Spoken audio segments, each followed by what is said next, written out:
Mysterious Productions. Let's get spunky. What we doing? Gotta get your way by using Spunky tonight. Shooting the Shiznit is sponsored by SpunkLube.com. SpunkLube is an award-winning personal lubricant that's fun. SpunkLube is available in 4 varieties: hybrid, pure silicone, natural, and pink. Place your order today at SpunkLube.com and tell them Shooting the Shiznit sent you. Now, me and her had been at it for a couple of rounds. When things got dry, man, I pulled out the tube. I gotta get her wet by using my Spunk Lube. Nice and smooth, wet and Blue Chew can now offer you the same active ingredients as Viagra and Cialis at a fraction of the price, discreetly delivered to your door. No waiting rooms, no appointments required, no embarrassing face-to-face meeting with your doctor. You're just minutes away from a heightened sex life. Use promo code STSPod. Get your first month free. All you have to do is pay postage and handling. Now on with the show.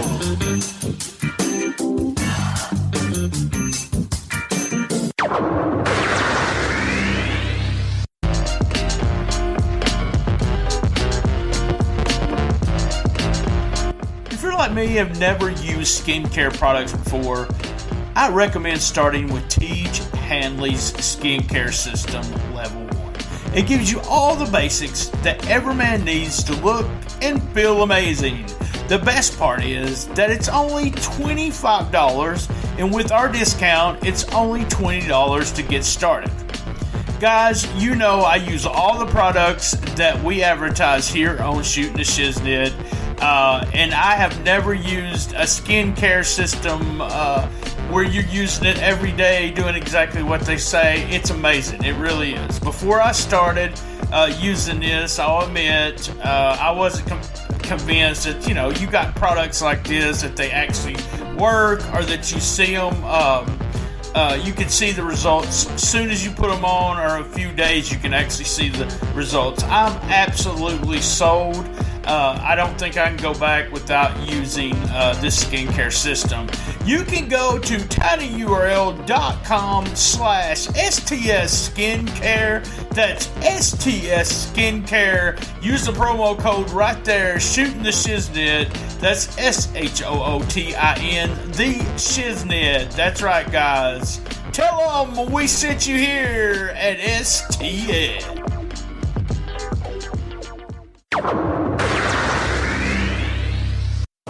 Tonight, Jerry Lawler, I'm going to prove when you mess around with hot stuff, you're going to get burned. Tonight's the night that Eddie Gilbert starts to live up to his name. He calls himself Hot Stuff. Well, that's what I'm going to do. I'm going to make him real hot tonight. If you ever try it again, I'm going to kill you, Jack. Do you understand what I said? Have I got to run you over with my car? You want to be nuts? Well, I can be a little nuts too, Daddy. So it ain't playing no wrestling games, Jack. I'm talking about fact. You're not throwing nothing in my face, and you ain't sneaking up behind and doing nothing to the superstar. Because I'm taking you out, brother, and I mean all the way out. And that's a fact, Jack. In the Twilight Zone now! In the Twilight Zone! Yeah. Monday! Yeah. Oh yeah, music to my ears. Son of a gun. Hello again, everybody. Lance Russell and Dave Brown, and we're right along ringside all ready to kick it off for another big day. Hey, before we get on to the show, I just wanted to quickly remind everyone this is part 2 of the Randy Hales interview, and we're going to go right into the interview where we left off last week. If you want to hear part 1, it's episode 217. Remember, we're in Memphis in May. That's right. Hashtag MIM. Hashtag MIM. And be entered into the contest for the loot box. Tons of Memphis memorabilia. And also a Love My Mama t-shirt. Now we're going to do a commercial. And we're going to get on with the show. Hanky's Toys is the place for your adult toys. All toys sold on this site are made of the finest 100% platinum silicone. From the texture, firmness, length, and width, Hankey's toys are designed to please. Hankey's Toys takes a lot of time and effort to develop each toy. Reach them on Twitter at Hankey's Toys. Search YouTube Hankey's Toys and see the unboxing of many of their products. Also go to www.mrhankeystoys.com. That's right, mrhankeystoys.com, and use promo code SHIZNIT10 at checkout for 10% off your order.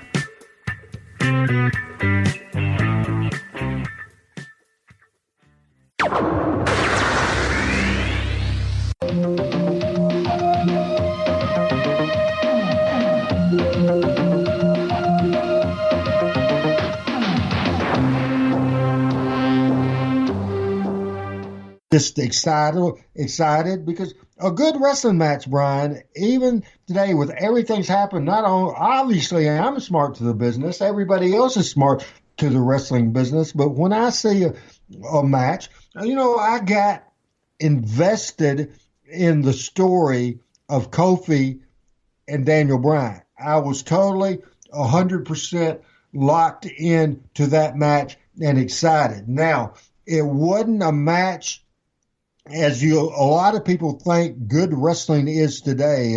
What is it? A 182 star match or whatever those type of guys. I thought it was, I was invested too. Fantastic storyline, a fantastic match, I thought so.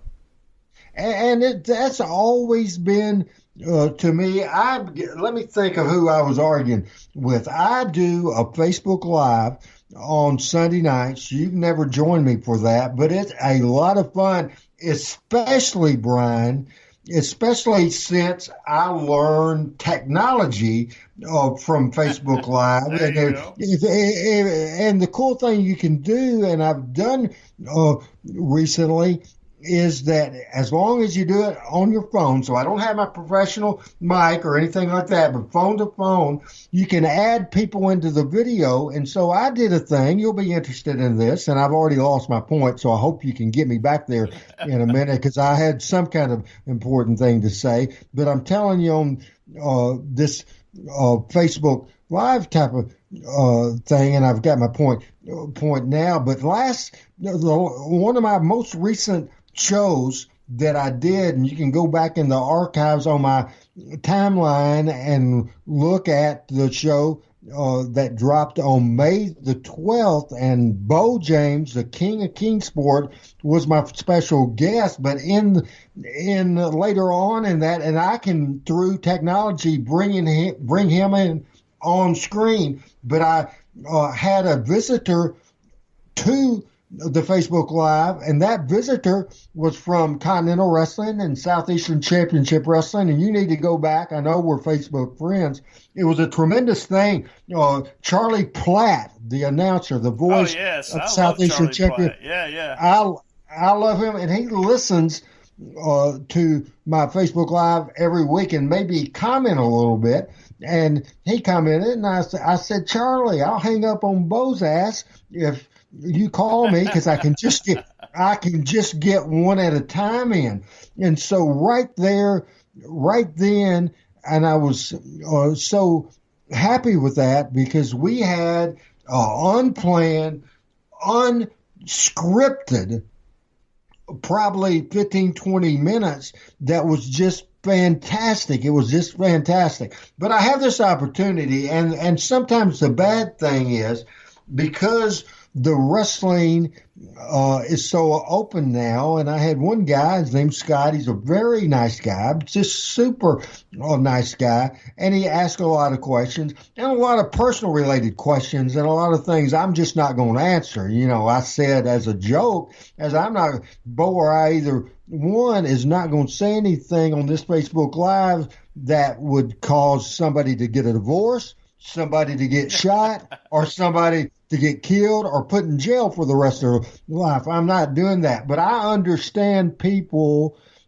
having the means and they love it to them. But to me, and you were one of the originators, along with Dave Meltzer. I mean, in Memphis, you were one of the first. But I honestly think and I like Dave Meltzer, and I now like you, and I really do. And now I think Dave Meltzer, and I think you. If I go to whatever town, say South Haven, if I go to Pocahontas, Arkansas, wherever I go, and you're in that dressing room, in my mind, I would respect more your opinion than I would the opinion of most of the wrestlers on the card. I really would, absolutely. But back then, I wanted to kill you and probably had it planned out a few times to do very well that. However, especially I told the story on my podcast. That's funny if you want to go back to episode 13 where I really tried to hospitalize you, but it's just different times, different days. But I wanted to throw it around to this. One of the people said, his name, he's from Chattanooga, his name is Jordan Cumberson, and thinks he knows everything. I feel we don't have to get into a knock session, but I feel about him like I felt about you 30 years ago. I really do. Okay. So you don't like him at all. So. No, maybe worse. Anyway, and it's just because in reality, it's me being stuck in the past. In reality, it's the fact that it's not his fault, but it still pisses me off and aggravates me. So we were talking different things, and Bo was talking about the Rumble on the River, July the 4th, 1998. And then just out of the blue, here's a guy, 23 years ago, and he said, everything on that show was great, but John Silva was horrible, absolutely horrible. And then Bo actually came up and he said, well, this is how I define horrible. He said, first of all, it is not horrible when you have a interview segment where everybody is amazed at how big a guy is and is into that, even though he didn't say a word, Randy did all the talking, everybody was into every word. Then at the end of the show, when we went off the air with the damnedest brawl in the ring that you'd ever seen with Silva, Randy, Stacy, and Lawler, and the people at that venue, Tom Lee Park, was going crazy to me. That's not horrible. That's not sucking. So Bo said that, and I agreed with Bo, and the guy came back and said the angle was good. Probably not really understanding what an angle really is. However, he said the angle was good, but his ring work was horrible. And sometimes I think, and he was green as hell. He was green as hell. Tom Pritchard talked about that too, because Pritchard's the one that brought him in. Yeah, green as hell at that time. Green as hell. That's not his fault. I don't know if he ever got ripe, if you want to put it that way. But see, here's the beauty of that. That was probably, and this will make me out to be an egomaniac, but I am an egomaniac. I'm often proud and feel I get it. I tried to get it today, but I certainly got it back then. And here's the thing, and here's the magic of wrestling. We knew he was green. And this was what I was going to say that'll get heat. This is what I'm going to say. I think if you look at Giant Silva's career, and I had him here as the Giant King, as a part of a major story and an angle, I think even though he had a ton of stuff that he did on WWF TV, the very best work that he ever did, the most thing that he ever did to get over with, I think, was that angle TV5 Wrestling Rumble on the River. And the reason why that is he had Tom Pritchard in his ear beforehand, probably the whole flight down. Then he went to Jerry Lawler's house, and Lawler slowly and repeatedly went over the deal over and over and over, and we made it simple. We didn't go over his head. We didn't think. However, we also knew that he would be fighting with, tussling with, tangled up with Jerry Lawler, who can tell him every word. And basically, we had two green people involved in that super thing. But I was there as the Hill manager, Brian, and I could tell him if he was out of pocket or out of spot or looked lost or whatever. I could tell him. Or if he's close to Lawler could tell him as well. We were also in that same angle, and I think the stars of the angle wasn't Randy Hales and it wasn't Jerry Lawler. We made the angle happen. I mean, without us, it wouldn't have worked at all because we were the veteran people, and both of us coaching 100% the Giant. But at the same time, it was one of the first physical things Stacy the Cat Carter ever did, and obviously she was with me both most of the time. I told her one time to bill me, and she didn't know what that is, and she said, don't understand. I said, just throw me and I'll do the rest. But so she was totally green. He was totally green. But the segment, just because of the fact it was outside and it was 4th of July and the background of the river, it was just tremendous. So my point is that sometimes we get, and you get it now, and you might have I don't remember you being so much totally a 6-star type of guy and a ring work type of guy, because you always like the angles and you always like the psychology, and even at a point where you probably there's a point for all of us we didn't know what that meant, psychology. We were just, and I'm saying that for myself and anybody else. Right. I'm saying that for Jerry Lawler, but at the same time, I think today they're so caught up in that, and some of these matches that's rated 6 or 7 stars. I go the A to F system, obviously, and these matches that everybody's saying greatest matches of all time wouldn't be ranked that to me, because physically it was great, but to me, I look at the house. What did it draw? I look at the reaction for the show. Are they really invested in the match, or are they just chanting catch phrases and try to be part of the thing? Are they invested in this? Is the thing I'm seeing in this match totally believable? Do I buy a headlock for 10 minutes doing spots off that? Do I buy a top wrist lock and the old simple thing you never see anymore? The babyface almost has it broken, and the simple thing that the Hill and Lawler was great at, it grabs the hair. To me, I know it's a different era. I flat out say that. I respect that athleticism of the people that can do all this impressive and dangerous stuff. I really, really do. But at the same time, what I like out of wrestling, I like the psychology. I like suspending disbelief. And I'm sure on the show you had with Jerry Jarrett, he says that not only every podcast he does, he gets on my podcast, and when he's sitting at Eddie Marlin's living room, we talking wrestling, suspending disbelief. That's my favorite type of wrestling. That's why at All In, I liked the Cody Rhodes story, and that was one of the favorite matches I've seen in a long time, Cody Rhodes and Nick Aldis, because I could buy in the story that even though the NWA title hadn't been anything in years and years and years or decades, I knew Dusty Rhodes held the title. A simple story, the son trying to follow his father's footsteps. So in that match right there, I gave it a double plus. It was absolutely sensational. But I know people watch wrestling for a different reason. But because I think the style has changed, and sure, physically, it's crazy. And now it's so crazy and so dangerous.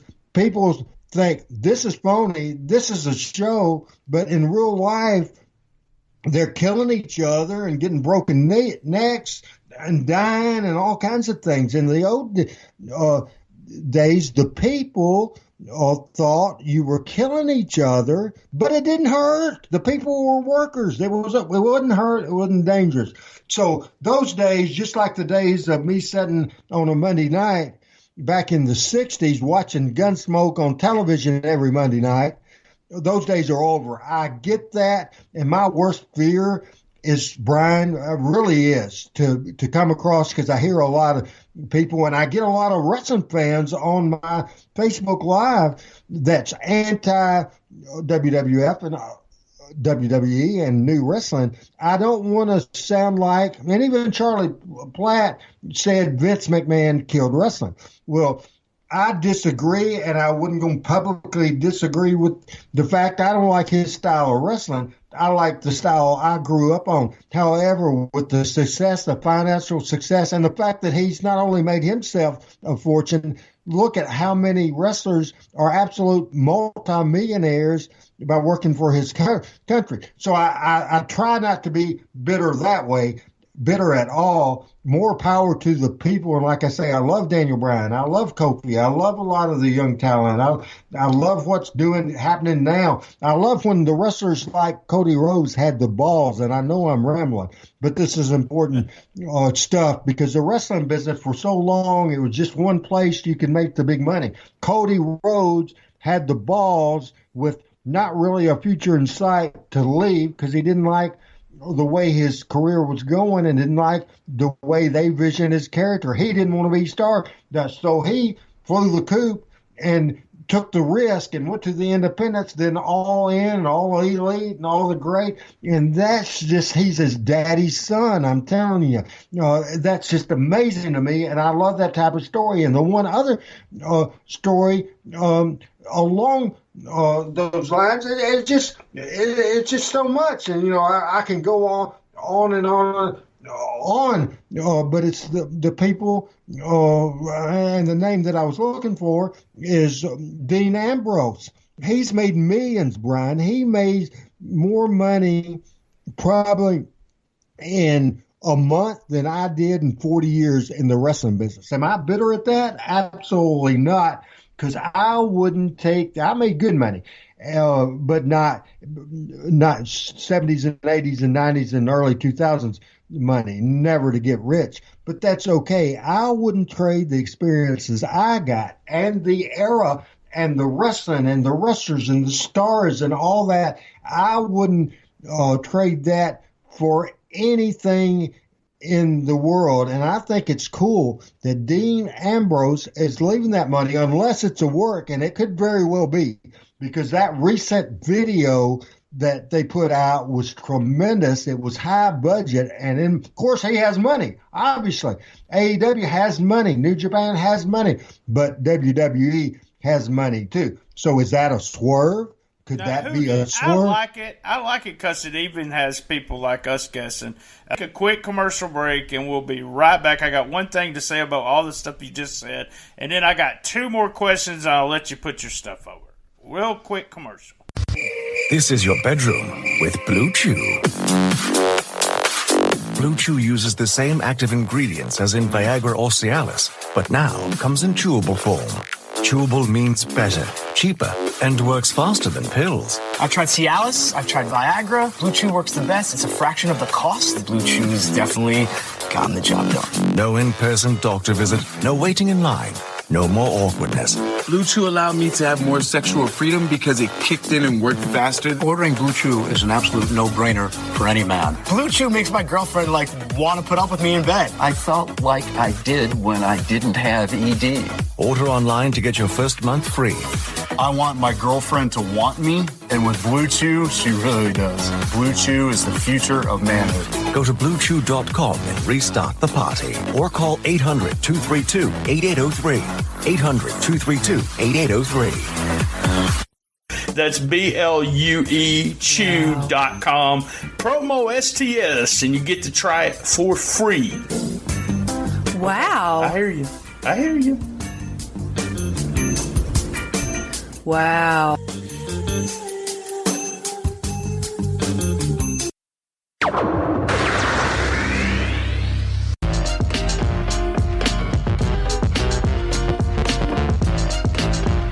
If you're like me, have never used skincare products before, I recommend starting with Teej Hanley's Skincare System Level 1. It gives you all the basics that every man needs to look and feel amazing. The best part is that it's only $25, and with our discount, it's only $20 to get started. Guys, you know I use all the products that we advertise here on Shooting the Shiznit, and I have never used a skincare system where you're using it every day, doing exactly what they say. It's amazing. It really is. Before I started using this, I'll admit, I wasn't convinced that, you got products like this, that they actually work, or that you see them, you can see the results as soon as you put them on, or a few days you can actually see the results. I'm absolutely sold. I don't think I can go back without using this skincare system. You can go to tinyurl.com/STS Skincare. That's STS Skincare. Use the promo code right there, Shooting the Shiznit. That's SHOOTIN, the Shiznit. That's right, guys. Tell them we sent you here at STS.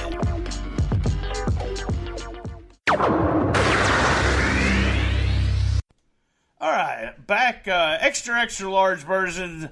For some reason, me and Randy was only going to talk 15 minutes on his show, and I think we went a good hour and 10 minutes, and you just never know. We get to talking. Something you mentioned, and I really wanted to make a point about this, and you were right. When back in the day, the Meltzers or me, there was not that many guys, fans, in the stands or in the that were actually smartened up to a certain degree. So I was the guy in the Memphis area, and there might have been 2 or 3, say, in Dothan. There might have been, there really wasn't a lot of us. And the only connections we had, one of the reasons I had met Tony Myers, of all people, was because of the Wrestling Observer newsletter. And there wasn't. Now, it's a total, like you say, it's totally different in the sense that everyone's smartened up. To a certain extent, so it does make wrestling a lot different than it used to be. But yeah, I was just one of those, one of the very few people that actually was smartened up. I want to know if you remember something. This is just brought to my mind, and I tell you, I call most of this in the ring. So, do you remember the time that you actually came and got me at a Jonesboro show and said Lawler wanted to talk to me? And I pretty much thought Lawler was fixing to whip my ass. Right, and that's what the intention originally was. Absolutely. Absolutely. Because that was an era at the time, and you obviously you've been around Lawler, and I've seen Lawler be very nice to you, and I'm very nice to you. But at the same time, I will tell you, the Wrestling Fans International Association, change is hard for everybody. Not just old school wrestling people. Change. You listen to the NBA players, the legends from the 70s. They'll say Steph Curry is horrible. I mean, how can you say that? And that's why I'm real careful when I talk about wrestling and that sort of thing. In those days, we were living by the philosophy, and obviously it didn't happen. But we felt that if people were smartened up, we were taught this. For the history of the wrestling business, we were taught if people thought we were phony, people didn't believe it, they wouldn't come, which meant we couldn't buy our food, pay our car payment, our house phone bill. So we certainly felt you guys doing that, led by Meltzer, was the enemy. And I respect Dave so much, especially the historian stuff. Not so much. I don't agree with him a lot on his opinion stuff, even though I think he's certainly allowed, I think anybody is, to tell you the way it is. But I remember WFIA convention, people had stuff on display. I saw the first Observer, and I was horrified. And it was the opposite with me because I was in the business. So the first Observer, I was like, oh my God, now they're going to tell me how this is all done because, my fandom actually, I think I become a bigger fan at the time. And this is my stupidity back then, is that I thought I was part of the elite of inside fans, and Lawler was nice enough to invite me almost every time that you guys were in Jonesboro. Calhoun would say, come on back, talk to the King, and we would sit and talk. But I contributed to the Observer, was the kind of Dave's report man when it came to the Memphis show and the Memphis area. And so, let's be honest. Let's put it the way we were thinking it. You were Dave Meltzer's stooge. Exactly. Now politically correctly say, and the way it really was, is you were his source. There's a difference between a source and a stooge. You have to know the time. The stooge. That's the part of it. That's the part that I didn't understand. And you're so right. I'm glad you said that, because I could have been a source for Dave Meltzer, but then I turned into the stooge who put in the Observer yearbook that Jerry Lawler's his work rate had decreased and blah blah blah, and that's why Jerry called me into the dressing room, and I knew exactly when he started yelling at me that I thought he was going to punch me, but I turned around, and you and Lou Winston were keeping me from going out the door, so I knew then that I was probably going to get an ass whipping. I don't know why Jerry didn't. But he did not. He just scared the shit out of me. So that was the purpose. I was teasing. There was no there was a purpose of just to cut a promo and hopefully teach you something at all. And again, I know how bad this sounds, and people were thinking Lawler's mean, Calhoun's mean, I'm mean, and Lou Winston. Obviously, you have forgot about it, and that, or not forgot about it, but you understand it. You have to go back and understand those days that we really did feel our life was at risk. Our livelihood was at risk when people exposed the business. We really believe that. Now, it was proven to be wrong with so many people making so much money today, obviously, but the world changed. Cable TV came up. The internet came up. The social media came up. Things have changed, and it is changed. But you have to think, when Brian tells that story that makes us to look so mean, we were absolutely, it was the Wild West days. And I mentioned Gunsmoke earlier. It was the Wild West days, and we felt a guy almost worse than you sleeping with one of our wives was trying to take or spitting in the face of our mother. Almost worse than that was exposing the business and the way we supported our mothers and our wives and our kids. I didn't see it that way. I see myself being some kind of, fancy critic. And the thing about it is that the Observer was read by tons of people in the business. A lot of the guys, and I don't know, if you're new to the wrestling business, you're listening to this, you probably don't know this, but the Observer was read by a lot of the guys in the territory, so that Dave would give, if I went to Jonesboro, I'd estimate or count the people that were there, so the guys would know how the territories were really going compared to what maybe the booker or the promoter was telling them. Hey, we're drawing 700 in Jonesboro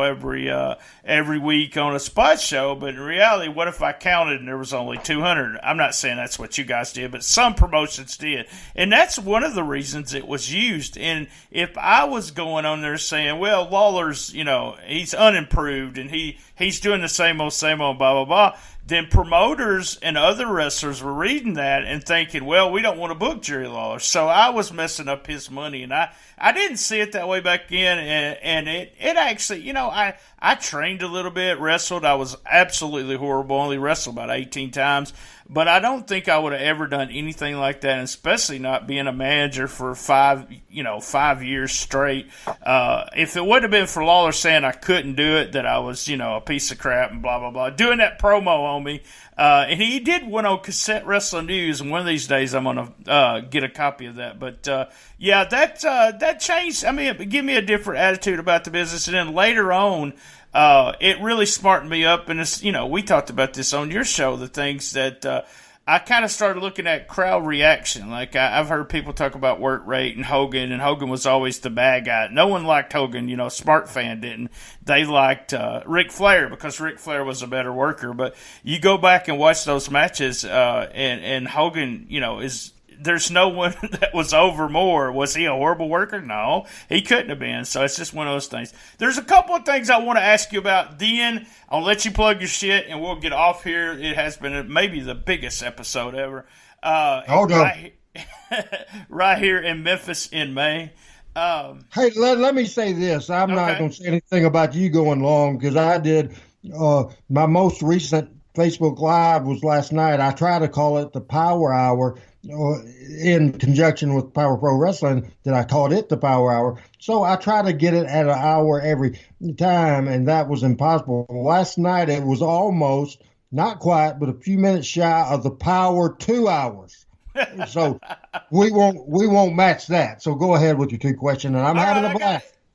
We talked about this a couple of times on Was It Really That Good? Me and Gene talked about it. Me and Brian Thompson, who worked for MCW.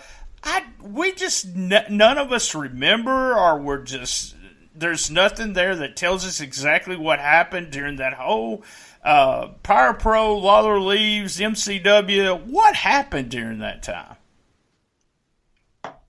So we saved the tough questions and the questions I don't like talking about. Yeah, the last one's kind of tough too, but I saved them for last. So, and I rehold, I certainly can say I am not going to answer something, and I want to be plain on that. But I will answer that first question because it was fair, and I'll try to make it quick, and I'll do it real quick like this. Jerry Lawler was running for mayor of Memphis. And we had him involved in all our stories, our top stories, and he was doing great. He was running for mayor of Memphis, and one of the other goofy candidates went to the TV station manager and cited the equal time rule.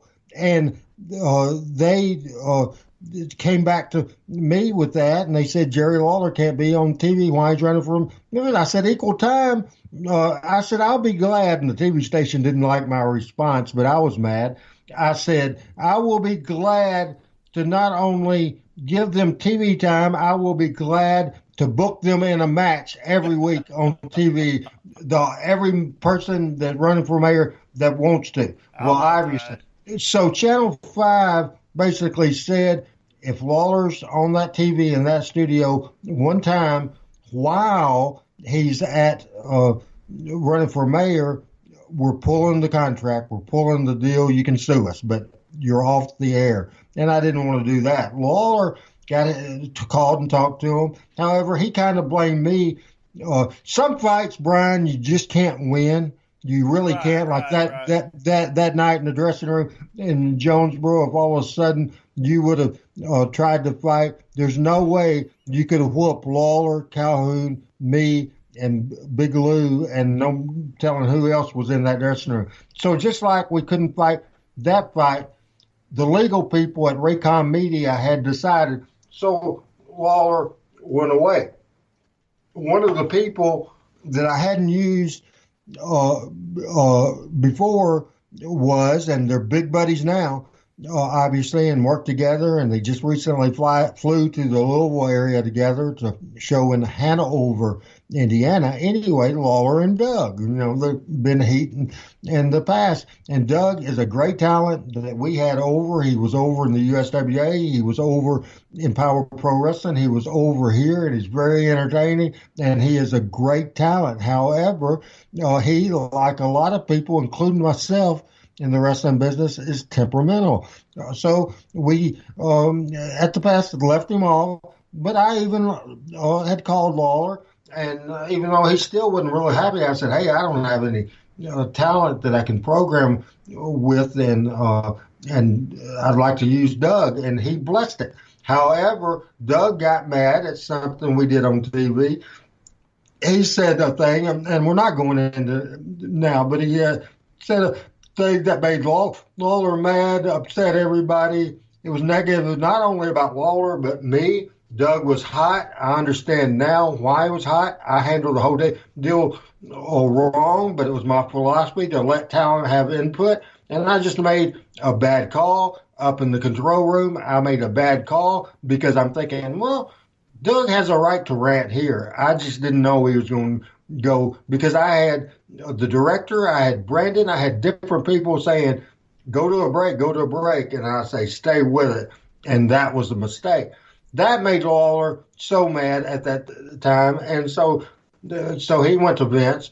Terry Golden talked to him.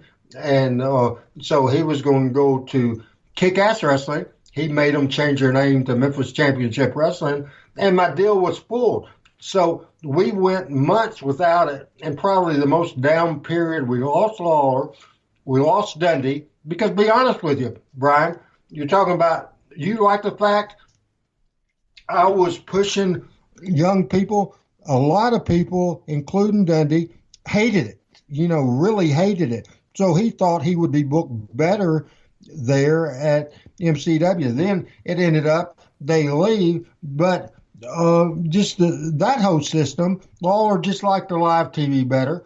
Dundee did. They liked how far the show, and in their heart, because they both had something to do with what I've learned creatively about the wrestling business. In the long run, even though they were hot at me, mad at me, and hated me for a while, but they still knew me better than Terry Golden, and they knew my style, even though it had evolved from what they did 20 years ago. It was still closer than what Terry Golden was. And so we lost the deal, had some bad times, and then they were ready to come back. Dundee came back first, then Lawler came back, and all was right in the world. And so that's how we lost developmental. That's how we got it back, and things were going great. And then the final deal, obviously, was the end of the promotion. And, I held grudges and didn't talk to a lot of people for a long time. I even had in my mind, and I tell this story in the upcoming, if we ever get it done, it's on paper now, and I may send you a copy of Living the Dream, the Randy Hales story. I tell this story. I was actually going to commit murder on that last TV show. It went through my mind. I had the weapon in my hand. Absolutely. Funny story, and you're not getting it now. And I will. No. We got to tease that. That's a teaser. And the last question did evolve. You pretty much told me what the question I was going to ask, and it was, one of the most infamous things ever was the Doug Gilbert interview. In my mind, wasn't about the interview because I've seen it. Everybody on YouTube seen it. You talked about it recently a couple of times on with Gene about it. My idea is what the hell was going on backstage. After all these years, all I can think about is how everything was. Everybody was going mad and crazy. And did you have any? My point was, did you have any indication that Doug was going to say something? And you're just telling me you did, but went along with it. No, before the interview, I did not. No, I didn't make myself clear at all. I want to straighten this up because before the show and the night before in a conversation and that sort of thing, I certainly didn't have any hints, any indication at all that Doug was upset. I didn't have anything. So when he started doing the interview, at that point, I didn't know where he was going with that. I'm thinking he's just a little hot-headed. He's mad. Maybe the stuff that made him mad, maybe we did go too far. And so I'm just going to let him go for a minute and then patch everything up. I just didn't know he was that mad, and I didn't know he would say what he did. And this is the thing, and my producer of a lot of the video stuff I do, Adam Dunn, Danny Dunn, you remember the Dunn transmission commercials, and Lawler's one of his closest friends,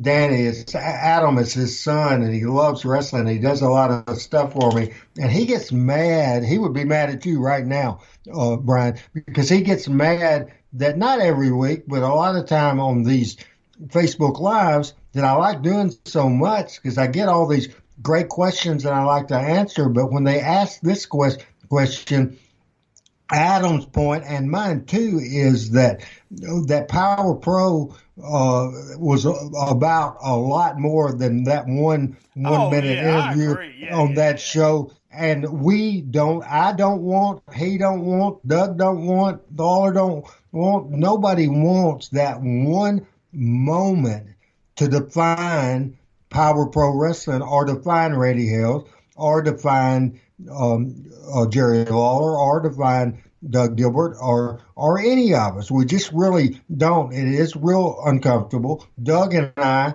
talked, and if we ever do an interview, we're not going to talk about it. However, we went several years, maybe 5, without talking, and I had a tragedy or something bad in my life, and he called me. And since that time, everything has been back to where it was before. Out of a relationship of a guy for 35 years, I took him and Eddie Gilbert's girlfriend when Doug was 10 years old to a Leroy McGurk town in Arkansas when Doug was 10 years old. There's so much history. I was the guy in 1995 when we got the phone call. I got the call from Buddy Wayne that Eddie Gilbert had passed away in the back of that building in the Nashville Fairgrounds after Eddie Marlin had called and told his old partner Tommy Gilbert that Eddie Gilbert had died. It was my responsibility, and I had called Tommy Rich at his mother's and had him come help me. And I was part of the conversation, telling Eddie the guy he admired more than anybody. So there's so many feelings. And so our relationship, Brian, is not going to be defined by a 1 stinking minute interview that's blown over and we're closer than ever. A lot of people, you maybe or somebody else might be a big deal too, but I can assure you, speaking on all of us, it's one of those things that happen. It's not ballet. It's the wrestling business. It's the Wild West. It's just the way it was back then. It's the way we all were, that if we had to be, we can do things that none of us are proud of. And the night that I had in the evil intentions in my mind, or the afternoon, thank goodness that did not happen. And I'm ashamed of the fact. But I'm being honest, I'm ashamed of a lot of things. I really am. We can talk about the 80s, sex, drugs, and rock and roll. We can talk about all that things. There's a lot of regrets. But I guarantee you that incident that people ask me all the time, you're not the first, you won't be the last. It's done. It's over with. And honestly, even though I've probably said more this time than I normally do, I really think if I'm not concerned and Doug's not concerned and Lawler's concerned, is it anybody's business on something that happened in November of 1999? Is it anybody's business? That's agree. I actually know everything. Like I said, we've talked about it. It's been talked about. My thing was just just curiosity, and it's some of the huge angles that I want to do this sometimes with you, that we'll write down some of the big angles and not really the angle, but what was going on, during the backstage. And this was one of those oh shit moments that I just wanted to know what you were leading up to, what was going on. And I didn't even know it had anything to do with the split with Lawler. I knew Lawler was upset, and I could never remember what the hell had happened. So that was the main thing. I do appreciate you sharing that, and I agree with you. That's not the definition of Power Pro Wrestling. And if you and Randy's fixing to put over his stuff, he's going to do a promo here and tell you how to get every episode of Power Pro Wrestling. It is truly I don't know, it's one of those things, a gem, something that if you have never watched professional wrestling from the South, did you say, and never watched one episode of Power Pro, I say go to YouTube, watch 30 minutes, and then order all the DVDs, because it truly was a wrestling promotion that to me, it always had a special part in my heart, because I'm was a huge Brandon Baxter fan. Was just so much talent in Brandon, and then me and Brandon, later on, I could text him back and forth and such, and just a huge talent. And we talked about this on your show, that he ended up in radio, and I always thought he would have been a total asset in the WWE as, a top guy, and at the time they weren't doing managers or anything. All right, tell him, Brandon, Randy, how to get all of the Power Pro wrestling, and tell them all that you do, your Twitter, and you can search in iTunes and all the podcast players for Randy Hales, and you'll find his podcast. So go ahead, Randy. Okay, first of all, to elaborate with that great few words that you did say, I wanted to shout out and make the point about Brandon is that he did have that talent. He really got it, and he understood it. And when Global Force Wrestling was going to be a thing, Jeff Jarrett, Brandon was going to be his right-hand guy. I was doing something else at the time, and Brandon fit more into modern wrestling than I certainly did anyway. But things worked out for Brandon. Great, beautiful wife, great kid, a great job. I'm proud of him, the most proud of him of anybody associated, even though I'm proud of a lot of Power Pro guys, and I'm proud of the fact we all stick together. Tony Williams, Kid Wicked, lost his father just a month or so ago, and everybody came through and reached out and that sort of thing. Well, I'll get to the plug in a second. I just want to tell you that we've spent, let me look, over an hour talking about wrestling. I do my podcast at podavenue.com/Hales on Pod Avenue. Memphis Memories, it's great. I have a website at randyhalesmemphiswrestling.com. But I tell you the thing, Brian, and I don't think you're aware of the figures and the people here. I started back long before I left Jerry Lawler's Hall of Fame Bar and Grill. I started doing a weekly Facebook Live, and I explained the fact an hour ago to you. I've learned technology, and I've made these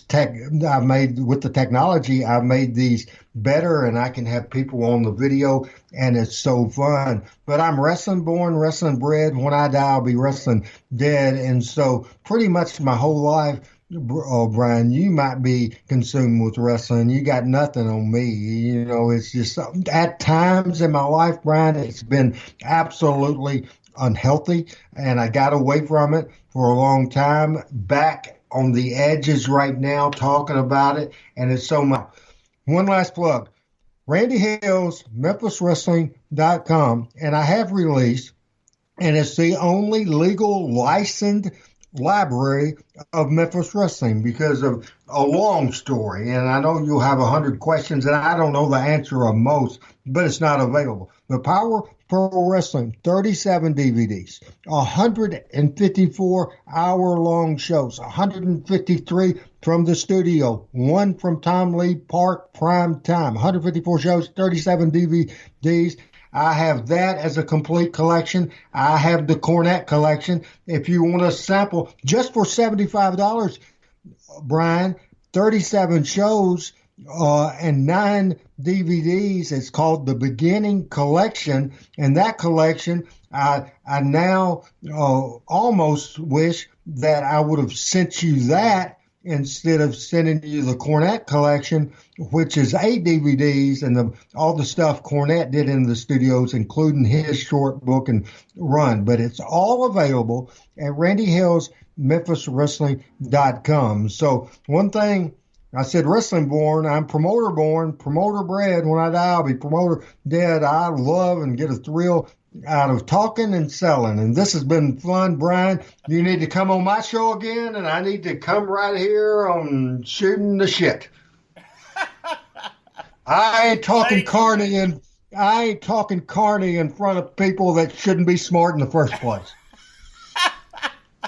We're going to end it with that, guys. Same bad time, same bad channel on the best little wrestling podcast in the business. Be there. And as everyone knows, I love my mama. Thank you, Randy. Thank you, Brian. Bye. Hankey's Toys is the place for your adult toys. All toys sold on this site are made of the finest 100% platinum silicone. From the texture, firmness, length, and width, Hanky's toys are designed to please. Hanky's Toys takes a lot of time and effort to develop each toy. Reach them on Twitter at Hanky's Toys. Search YouTube Hanky's Toys and see the unboxing of many of their products. Also go to www.mrhankystoys.com. That's right, mrhankystoys.com, and use promo code SHIZNIT10 at checkout for 10% off your order.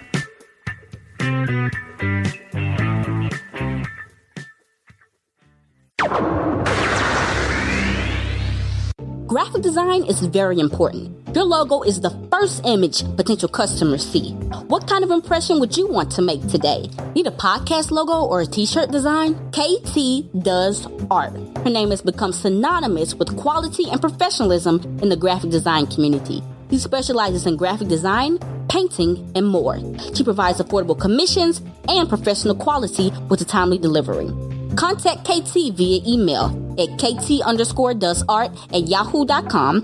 Check out her Instagram at instagram.com/kt_doesart. That was another great episode of Shooting the Shiznit. Looking for contestants for Who Wants to Be the Best Shiznitter Ever? That's right, contact me and be a contestant on Who Wants to Be the Best Shiznitter Ever. A big shout out to our sponsors this month. Also, remember, we have a Patreon for only $1. That's patreon.com, Shooting the Shiznit without the G. A special thanks to Bob McGee at Pro Wrestling's Between the Sheets, Gene Jackson at LocalsToLegends.com, and Sean Garmer at Wrestling to Max website. You can reach me on Comic Book Mark BT on Twitter, at BT Shooting the Shiznit on Instagram. I'm also on Facebook with a Shooting the Shiznit Facebook page. We have the Cool Kids Wrestling and MMA Talk Facebook group. If we don't like you, we'll kick you out, but you also have to ask to get in. All the archives are at www.stspod.club.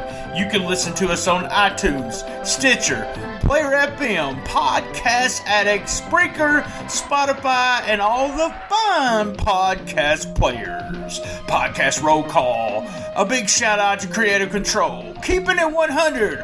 Memphis Memories with Randy Hales and my buddies over there at P3 Radio, Max and Josh. Also, non-wrestling podcasts I listen to, Who's Right Podcast and Po Boys. Guys, I am Brian Trammell.